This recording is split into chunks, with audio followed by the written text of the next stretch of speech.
On a de grosses news à voir ensemble puisque la dernière convention organisée par Games Workshop a révélé pas mal de nouvelles figurines, pas mal de ce qui est du prochain agenda des sorties et j'ai plein de choses à vous dire.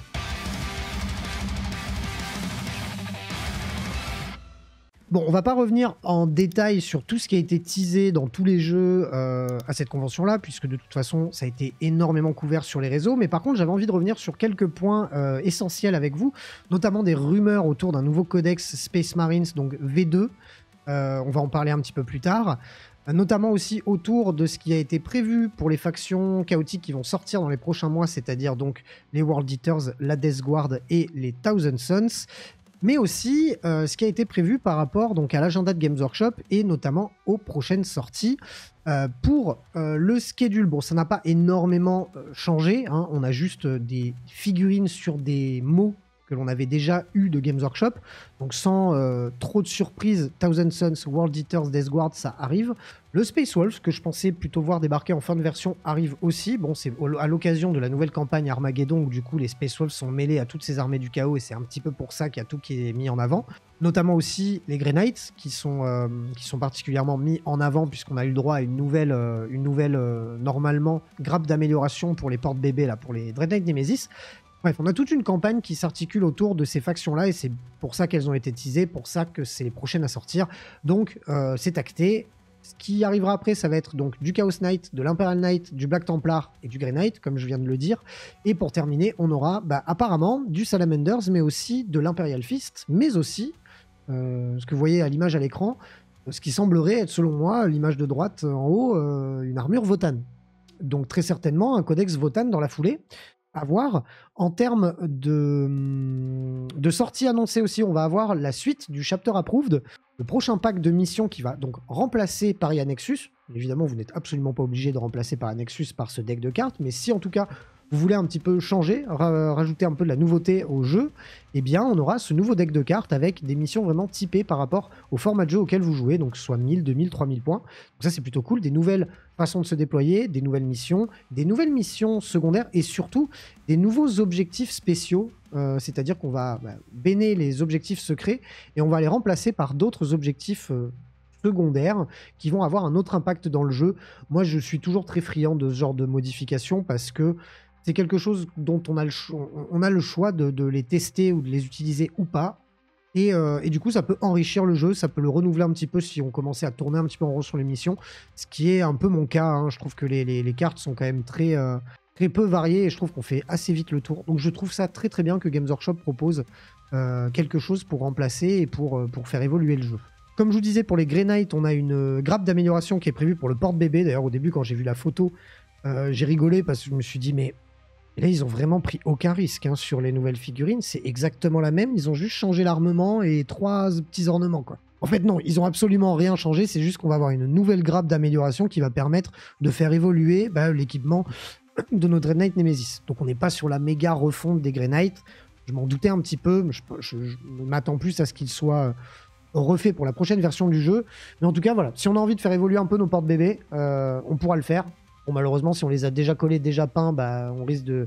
Ça va être chiant. Bref, c'est pas quelque chose sur lequel je vais me jeter parce que j'ai quand même une forte impression que ça va être très très vite remasterisé dans une prochaine version. Donc, mais en tout cas, c'est très joli. C'est très très joli et ça colle avec ce qu'ils vont présenter en termes de nouvelle campagne. Non, le plus important, enfin les deux choses les plus importantes que je voulais voir avec vous par rapport à ces nouveautés. La première, c'est les combats de patrol, les boîtes de Battle Force qui vont sortir pour accompagner les 3 factions du chaos manquantes. J'ai nommé donc d'abord les Thousand Sons. Petite parenthèse par rapport aux Thousand Sons, les gars, est-ce qu'on peut parler de cette nouvelle figurine? Est-ce qu'on peut parler de cette nouvelle figurine Playmobil horrible des Thousand Sons? Alors je suis désolé, c'est subjectif complet. Si vous avez kiffé la figurine, franchement, tant mieux. Et en plus, si vous aimez les Thousand Sons et que vous kiffez cette figurine, tant mieux. Moi, j'adore l'armée Thousand Sons. Par contre, je trouve vraiment que ces figurines sont ultra moches, ces espèces de nouveaux robots. En termes de règles, ça a l'air assez sympa parce que c'est des figurines qui se jouent apparemment en binôme. Donc, je pense qu'on peut être sur des figurines qui vont peut-être coûter 30-40 points l'une, voire peut-être moins. Donc, des trucs qui sont très certainement pas chers et qui apparemment seraient équipés de fuseurs. Sachant que l'armée Thousand Sons n'est pas non plus la mieux équipée pour gérer l'anti-char ou du moins taper des véhicules à multi-damage et ce genre de choses. J'ai envie de dire, pourquoi pas. Ils ont des lance-missiles à peu près les mêmes, je crois, que sur les Terminators, hein, dans le dos. Donc lance-missile qui est pas dégueulasse, hein, d'ailleurs. Donc je pense qu'en termes de gameplay, ça peut apporter quelque chose à l'armée. Bon, par contre, les gars, je suis vraiment désolé. Hein, pour ceux que je pourrais vexer ou qui me diront, non mais t'as déliré, c'est vachement beau. Bah moi, je trouve ça vraiment, vraiment, vraiment particulièrement moche, quoi. N'hésitez pas à me dire, vous, dans les commentaires, ce que vous en pensez. Moi, perso, quand j'ai vu l'image, ça faisait des mois qu'on disait ouais, il va y avoir des robots Thousand Sons qui vont sortir. Moi, robot dans ma tête, je sais pas pourquoi, j'avais vu des dreads, enfin un truc un peu plus imposant, quoi.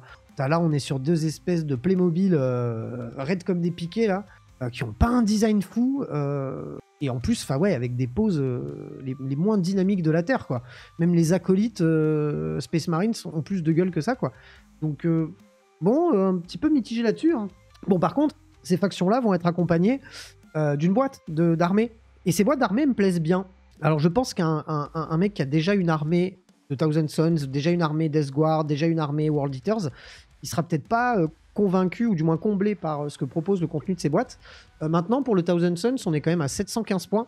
Alors j'ai pas compté du coup les robots parce qu'on sait pas encore combien ça coûte en termes de points, mais bon, admettons on est sur, allez, on va être sur 60 points le pack de 2, on serait à 835 points la boîte. Donc, très certainement que vous pourrez la trouver, très certainement que vous pourrez vous la procurer chez le partenaire habituel avec les réductions habituelles, etc. En sélectionnant la Wargame Home, ça fait plaisir. Sachez que, mine de rien, 835 points avec une seule boîte, c'est plutôt pas mal. Surtout, je trouve, si vous commencez l'armée. Dans le sens où vous avez un petit peu de tout. Vous avez des mecs de base, donc 10 rubriques Marines. Vous avez 5 Terminator Scarab Occulte, qui sont très belles figurines. Les grappes datent un peu, mais je trouve que les figues sont encore très très très jolies. Vous avez aussi 3 sorciers que vous pouvez monter sur disque ou à pied. Et bien évidemment, vous aurez 4 nouveaux robots. Moi, je trouve que la boîte est assez sympa. On a pas mal de points dedans. Et je pense que si on veut démarrer une armée Thousand Sons, c'est une belle boîte parce qu'on a un peu de tout. On va pouvoir se faire plaisir au niveau du modélisme, au niveau de la peinture, même au niveau du gameplay, on va pouvoir un petit peu tout tester.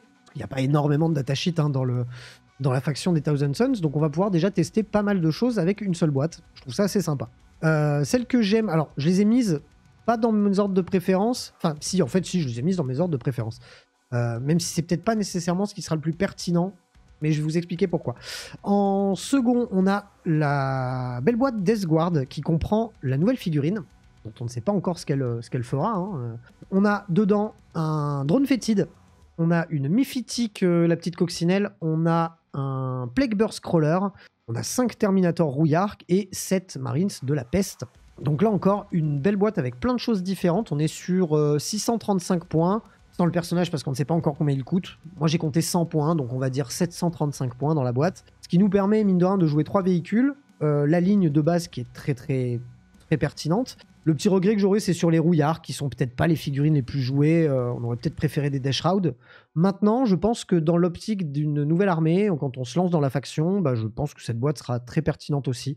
On a de quoi un petit peu tout tester en termes de peinture. Je trouve que vraiment la Death Guard, c'est vraiment pas une de mes armées préférées. Je pense pas que je la ferai un jour, parce que j'ai beaucoup de gens autour de moi qui la jouent. Mais je trouve qu'en termes de modélisme et de peinture, il y a vraiment des trucs à faire avec cette armée. Je pense que si vous achetez cette boîte, en termes de peinture, vous vous faites immensément plaisir. Il y a du perso, il y a du thermi, il y a du véhicule d'un peu tous les types, de la troupaille de base, mais même la troupaille de base en Death Guard, elle a quand même plein de particularités sur chacune des figurines, elles sont toutes différentes, enfin, c'est vraiment très très cool. J'aime beaucoup cette boîte, et concrètement, si je commençais une armée Death Guard, bah, je pense que ça serait la plus intéressante des 3. Je pense, selon moi, si je commençais une nouvelle armée d'une des 3 factions. Pour terminer, on aura les World Eaters. Alors moi, ça va être ma préférée, mais je vais vous expliquer pourquoi. Bah pour la simple et bonne raison que des chacals, j'en ai pas beaucoup, et des octoliers, j'en ai aucun. Et je dois en acheter pour mon armée. En fait, j'ai tout le reste. J'ai Angron, j'ai tout le reste, mais il me manque les octoliers, et des chacals, j'en ai que 10. Je me dis qu'en avoir 10, voire 20 de plus, pour faire des listes un peu différentes, ça peut ne pas être déconnant. On est sur la boîte, par contre, qui va vous rapporter le moins de points. Enfin, vous allez avoir le moins de points d'armée dedans, parce qu'il y a beaucoup de troupailles Enfin, il y a 20 figurines de troupailles de base, hein. Il y a les 20 jackals, qui coûtent 50 points chacun, les 10, donc ça fait 100 points. Donc au final, vous êtes sur une boîte à 565 points, en faisant une config, parce qu'en fait, dans cette boîte, vous avez donc 2 x 10 chacals, vous avez 9 octoliers, que vous pouvez aussi monter en exalté. Moi, j'ai choisi dans la liste d'armées d'en mettre 6 normaux et 3 exaltés, mais vous pouvez mettre les 9 en exalté si vous en avez envie. Mais surtout, vous avez le nouveau personnage dont on ne connaît pas encore le coup en points. Donc bref, partant du principe que moi j'ai mis 6 exaltés, non, 6 normaux et 3 exaltés, et que j'ai pas encore le coup en points du perso, on est entre 565 points, 700 points si on met tout en exalté et qu'on a le personnage. J'ai compté le personnage à environ 100 points, on verra s'il coûte un peu plus cher ou pas. Je pense que si vous commencez l'armée World Eaters et que vous voulez commencer par la fin, c'est-à-dire tout ce qui est dégueulasse en termes de méta pour le moment, bah au final la boîte est bien parce que vous avez des octoliers dedans. Et les octoliers sont surjoués dans le jeu. Maintenant, quand vous voulez commencer une armée, vous faire une belle collection, effectivement, c'est pas la meilleure boîte, quoi, D3.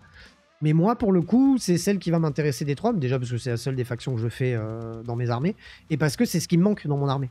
Je comptais en fait acheter 4 boîtes d'octoliers, 4 boîtes de 3, pour me faire 2 x 6. 6 exaltés, 6 normaux. J'ai pas envie non plus de partir dans le méga optimisé, mais je voulais avoir les deux escouades full. Bah là, j'en aurais 9. J'achèterai une boîte en plus, et je pense qu'au final, avec la boîte qui coûte souvent moins cher, bah, ça va me revenir quasiment le même prix que si j'avais acheté 4 boîtes d'octoliers séparées. Sauf que là, en plus, bah, j'ai des jackals en plus et le perso. Donc, selon moi, mais par rapport à mes attentes, par rapport à moi, ce que je veux faire dans mon hobby, dans mon modélisme, dans ma peinture, etc., le World Eater est ce qui, selon moi, est le plus intéressant.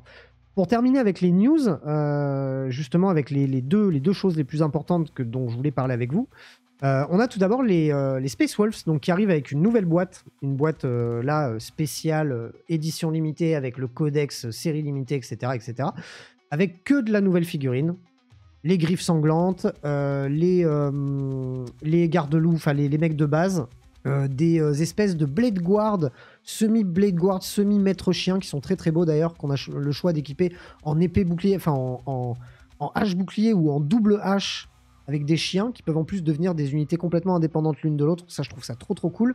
Le nouveau perso est très très beau. Bon, le fait est, c'est là où j'attends de voir un petit peu ce que ça va donner. On était sur un codex qui avait entre 31 et 32 datasheets, il me semble, et Games Workshop a annoncé qu'il n'y aurait que 20 datasheets dans le nouveau codex. Donc on est sur un bon ratiboisage en règle, comme ça a été fait sur beaucoup de choses sur cette version du jeu, notamment autour du Space Marines. On va être sur énormément de choses classées légendes. Râlez, balancez le sel dans les commentaires, je vous comprendrai à 100%. Mais moi, je suis partisan du débarrassons-nous de nos vieilles figurines qui sont datées et faisons de nouvelles figurines. Et je pars du principe que comme ils ne peuvent pas tout remplacer Day One parce que pour eux, c'est pas intéressant commercialement parlant, et qu'en plus de ça, il faut aussi tout refaire. Donc je pense que tout va ressortir, tout finira par ressortir, mais il faut s'attendre à énormément de disparitions de personnages. Parce que en Space Wolves, c'est peut-être le codex où il y a le plus de personnages après les Blood Angels. Je pense qu'on va se voir perdre la moitié, voire les 3/4 des personnages Space Wolves. Et très certainement pas mal d'unités, type peut-être les loups fenriciens, peut-être même la cavalerie. Hein. Beaucoup de personnes parlent de la cavalerie qui disparaîtrait. Maintenant, vu comment c'est iconique dans le codex, je pense que les mecs se réservent le droit de sortir sur la prochaine version du jeu, le prochain codex, de la cavalerie. Donc voilà, je vais pas tirer de conclusion sur le codex Space Wolf, c'est juste qu'il faut s'attendre à ce que votre codex, si c'est votre codex de cœur, si c'est votre armée, bah, faites-vous une belle vitrine où vous mettez vos vieilles figurines, ou jouez-les en légende, vous avez toujours le droit de les jouer en légende. Ça ne veut pas dire que vos figurines sont bannies du jeu. Hein. C'est juste que dans un format jeu égal, compétitif, etc., vous ne pourrez pas les jouer. Mais rien ne vous empêchera de les jouer avec vos potes. Donc ne partez pas du principe que Games Workshop les jette à la poubelle. Games rééquilibre son jeu, lisse sa gamme pour que en format compétitif, ça soit plus lisible. Vous pourrez toujours les jouer. Voilà. Mais il faut prendre en considération le fait que vous allez perdre très certainement et quand même un bon tiers des unités du codex. Était à prévoir, mais je pensais pas qu'ils allaient frapper aussi fort. Et la dernière news, les gars, celle que je voulais aborder avec vous ce soir avant de passer à autre chose. Si vous êtes en live, si vous êtes sur YouTube, vous pouvez retrouver l'émission en live tous les lundis soirs sur Twitch. Il y a beaucoup de rumeurs qui parlent d'un codex V2 Space Marines pour la version du jeu. Et alors là, les gars, je vais râler. Et c'est rare que je râle sur Games. Enfin, c'est rare que je râle sur Games. C'est rare que je fixe vraiment sur le négatif. J'ai plutôt tendance à fixer sur le positif. Là, par contre, je trouve que quand ça déconne, il faut le dire. Et là, en tout cas, alors, c'est on est à l'état de rumeur, les gars. C'est pas acté encore, je peux pas le garantir. Mais bon, apparemment, on partirait sur une deuxième version du codex Space Marines avec un enrichissement au niveau donc des chapitres, des petits chapitres qui ont été un petit peu bâclés type Salamanders, etc., etc.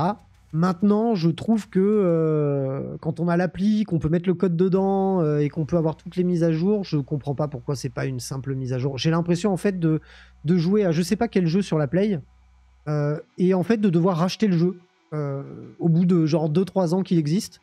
Tu le rachètes parce qu'il a tellement été refait que non, ils te mettent pas la mise à jour dans les patchs, ils te font racheter le jeu.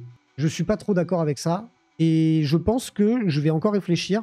Mais je pense que pour les besoins de la chaîne... Alors encore une fois les gars, je mets des grosses parenthèses, hein, c'est des rumeurs. Il n'y a rien d'acté encore. Hein. Mais en tout cas, mon cœur va beaucoup balancer entre les besoins de la chaîne, d'acheter le codex pour pouvoir vous le présenter, etc. etc. et aussi une manière à moi de contester et du coup de... Pas de boycotter, on va pas aller jusque-là, mais de ne pas l'acheter et de dire, bon bah tu sais quoi, pendant très certainement 1 an, je jouerai pas les Space Marines, et bah tant pis. J'attendrai la V11 et je ne rachèterai pas de codex V2. Franchement, mon cœur balance. Mon cœur balance, j'ai un petit peu envie de leur... alors, je sais très bien que mon refus d'acheter ne va pas révolutionner le truc, quoi. Mais ne serait-ce que moi, pour ma conscience, si je puis dire, de me dire, bah non, là, je leur filerai pas ma thune, là. Et au passage, bah, la thune des viewers, parce que c'est vous qui participez au studio, quoi. Donc voilà. Ça sera à voir. Mais en tout cas, là, à brûle pour point, comme ça, j'aurais envie de vous dire, bah, vous savez quoi, sur la fin de version, je jouerai pas Space Marine parce que j'achèterai pas de codex Space Marines V2 parce que je trouve que c'est clairement du vol qualifié. N'hésitez pas à me dire ce que vous en pensez dans les commentaires. Toujours, les gars, on y va tranquille. Hein. C'est une rumeur. On ne fait pas de conclusion trop hâtive. Et surtout, on y va mollo dans les commentaires. Hein. Tranquille. C'est du hobby, c'est des bonhommes en plastique. C'est un passe-temps. J'espère en tout cas que cette vidéo vous a plu. Si c'est le cas, comme d'hab, vous mettez le petit pouce bleu, votre avis dans les commentaires. On se retrouve très bientôt pour plein d'autres vidéos. D'ici là, prenez soin de vous. Salut les roommates.